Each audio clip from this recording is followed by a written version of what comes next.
I joined the Air Force straight out of high school. It had been a dream ever since I can remember. I did maintenance scheduling for 6.5 years. I had no idea what a boom operator was. I swore into the Guard on my 18th birthday, which was November of 2012. The last 8 generations of my family, every generation has had a military member. Carrying on that tradition was an inspiration for me. My whole career before that was just kind of go with the flow. I guess I'll do this job and do my best at that. But now I was going to do something that I wanted. I had been every night kind of looking at all the pictures of Alabama and being a boom operator, and it kind of just started to really sink in. So I interviewed. It was the most nerve-wracking interview I'd ever had. I actually didn't make it the first time. Of course, I'm like heartbroken, thinking like, what am I supposed to do?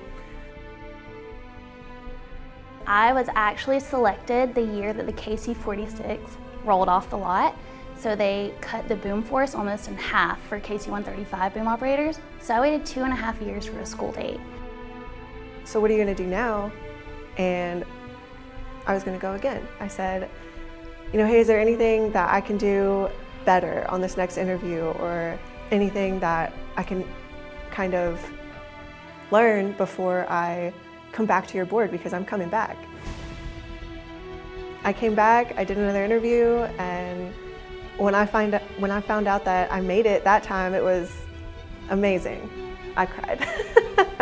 I did get the call, and it was so worth the wait. It was hard to tell myself that early on as I was waiting. 2 years is a long time, but the very first flight, I was like, this was a really good decision. Putting fuel in these aircraft, you're in the air, you're watching it happen, you get that first contact, and it feels awesome just knowing that you're helping. And then you kind of have that relationship with the receiver pilots and with your pilots, and it just kind of all comes together like then. I live for it now. It used to kind of scare me. I absolutely love it. It doesn't compare to anything else. No one is gonna hold your hand through it, and if you want something, just like you hear all the time, until it sinks in, if you want something, you have to do it for you. Definitely worth just getting back up and knowing that I'm gonna do that for me. I am more confident, I think. I'm more self-assured. When there's one boom operator on the crew most of the time, so you have to know that you're right. You can't say, oh, I don't know, because it's happening in real time. You are off the ground, there's no one you can call. Like, you have to know that you were right. And having that knowledge and having the ability to learn and be better has really given me a different kind of confidence.